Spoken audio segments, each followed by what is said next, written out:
I'm here to talk to you a little bit about chiropractic work. And this is my boyfriend, Johnny. I like him, he likes me. I always have to ask for him when bar comes because, well, he's my favorite. Anyway, so chiropractic work is really all about the nervous system, because the nervous system provides all the information to the body so that the body can function properly. So for the internal organs, for the muscles, tendons, ligaments, everything basically. So if we have a little bit of a blockage somewhere in the nervous system, then that will affect the end organ to, where the nerves are providing the information to. So we want to make sure that we unblock that, because and it's rather easy, and it can be done pretty much right away, because nerves are a bit like a water hose. If you put your foot on the water hose, there's no water flowing out, right? And you remove the foot from the water hose, and then you have water again. So with chiropractic work, what we do is we help the nervous system to have optimal flow throughout the body, so that it can bring all the information it needs to the different areas. Because, for example, if we don't have enough nerve flow or nerve information going to a muscle, a particular muscle, for example, that muscle will be weak.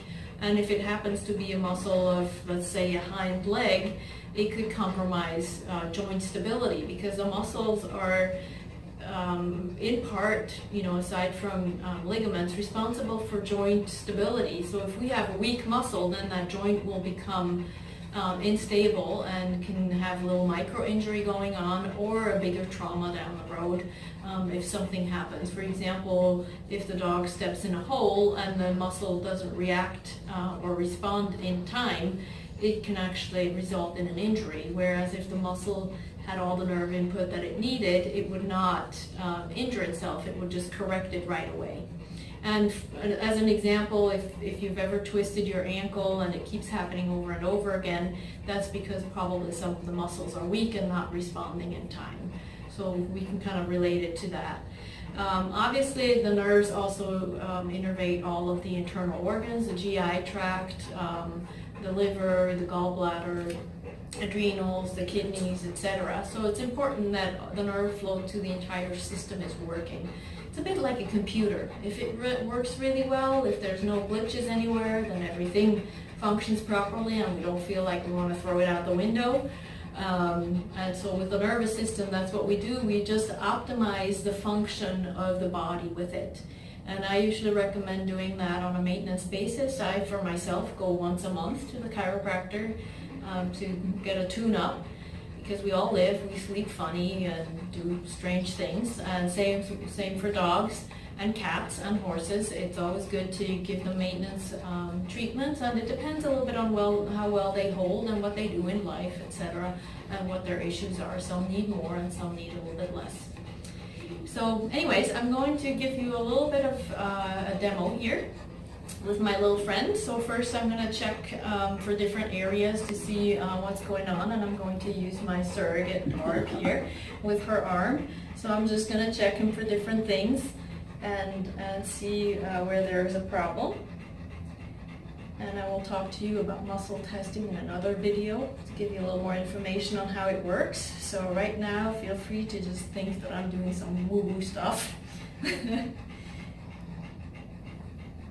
So I'm just checking different muscle groups to see if there's any weakness in any of those muscles, because then I can trace it back and see where the nerve might be impinged a little bit. Sometimes it's just a bit of pressure on a nerve from a tight muscle that's running right above it, or it could just be a little bit of a misalignment within the spine that causes a little bit of impairment of the nerves that come out from between the individual vertebrae.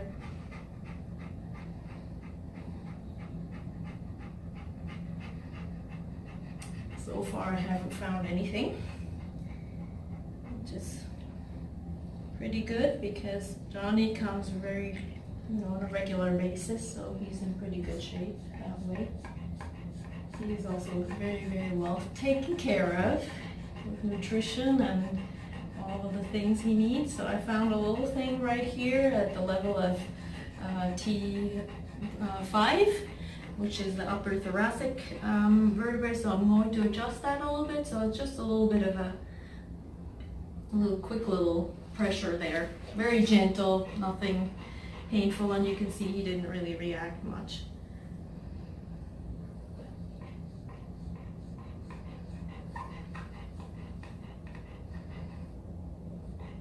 Found another one down here in the lumbar area, and he's helping me out by getting up. Makes it a little bit easier for the adjustment. You're very good, Johnny. And another one. Yep, stand. And they're all on the same side, so that makes me think that maybe part of his brain, which is responsible for balance and all of those, you know, balance and proper movement, is maybe slightly impaired. I'm not getting quite enough information, and here I found it. It's actually part of the cerebellum, for those who know what the cerebellum is.